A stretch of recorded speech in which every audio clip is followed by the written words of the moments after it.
Thank you, Mr. Chairman. Not a week goes by that I don't hear from folks in New Jersey that finds it harder to grow their businesses and hire more workers because of the administration's unpredictable trade policy. Over a year ago, the President imposed tariffs on our allies in the name of national security. A month ago, he put tens of thousands of American jobs at risk by threatening tariffs on Mexico, our third largest trading partner, over an issue completely unrelated to trade. And just last week, he threatened to do the same to Guatemala.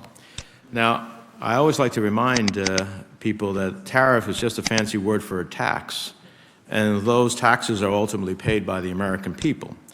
And every time the President threatens to impose more tariffs, he forces businesses to freeze their plans, rearrange their supply chains, and lose export sales due to retaliation. So when we talk about Democrats' efforts to strengthen labor protections and enforcement of the new NAFTA, these aren't insurmountable challenges.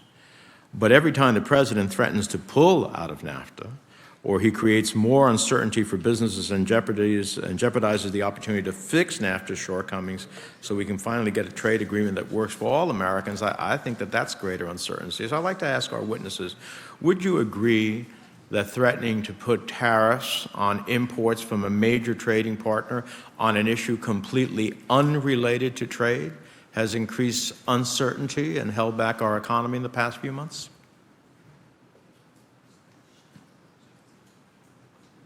Mr. Bullock? I could certainly start. Threats of tariffs, just by definition, do create uncertainty for industry. I would say, specifically, tariffs have created some impact with our grower customers, specifically, as you mentioned, China earlier, and the impact to farmers and trade as that has been felt.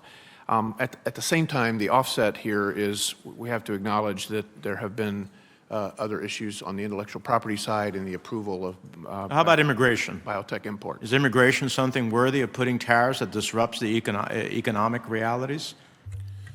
So I won't speak to that because I'm not an expert on that, but I will comment that But it doesn't take an expert to understand that if you apply tariffs to non-tariff issues that you're creating uncertainty. You know, I had just about every major CEO of the company come to visit me when the committee was considering tax reform.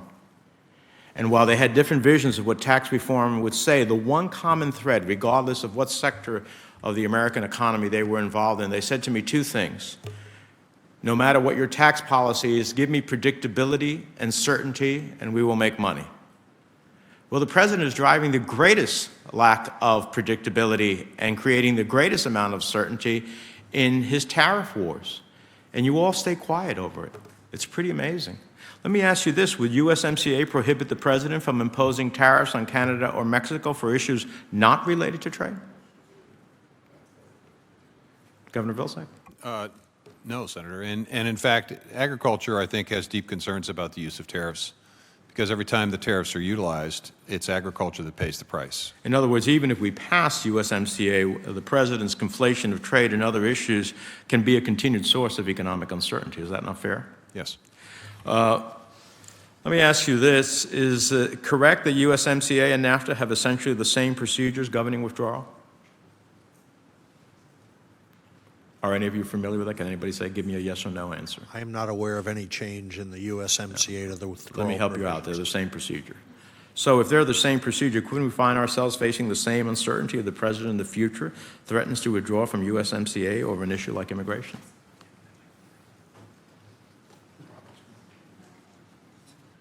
I think the hope from the ag community would be that the President and Congress eventually end up with a comprehensive immigration reform package that makes sense. That's been my hope for quite some time. We passed one in 2013 with 67 votes in the Senate, only to languish in the House and never get a vote.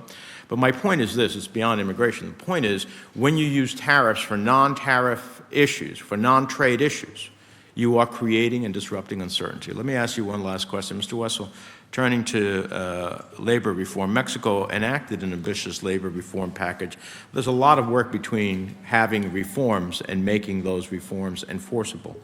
What specifically should we be looking for when it comes to questions of implementation, resources, and enforcement so that we can finally get an agreement with Mexico that addresses the shortfalls in labor rights there? I mean, Colombia is an example of where we went wrong. That's why I didn't vote. I'm a big fan of Colombia as a country. It's come a long way. I didn't vote for their trade agreement because it didn't have enforceable protections. I was just in Colombia recently. Sure enough, everything I was worried about is happening.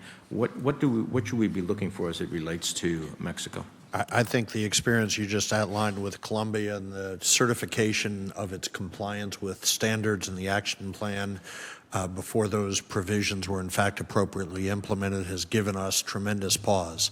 And we believe there needs to be strong certification provisions in the USMCA that will ensure that there are certain steps that have to be taken before the agreement enters into force.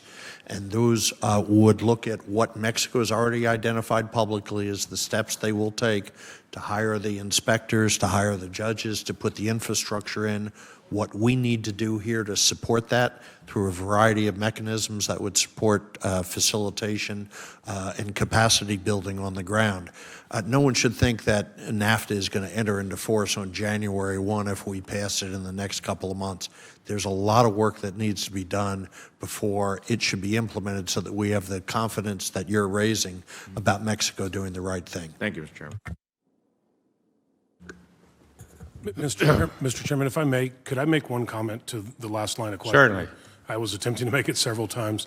Just this idea of it being unrelated and immigration being unrelated, I just want to speak for the trucking industry because there was, in this case, some very direct relationships for us. So as Customs and Border Patrol people and assets were being shifted from Customs to Border Patrol, we saw crossing times go from 45 minutes to up to 9 to 11 hours for extended periods of time. So the immigration issue to us was affecting trade, and we saw it in slowdowns in the supply chain and our ability to deliver on behalf of our customers. So that was the point I was trying to make at the beginning. Yep. But there was connectivity in our view. And those wait times were increased because of a difference in policy, because otherwise those border crossings would be much more effective.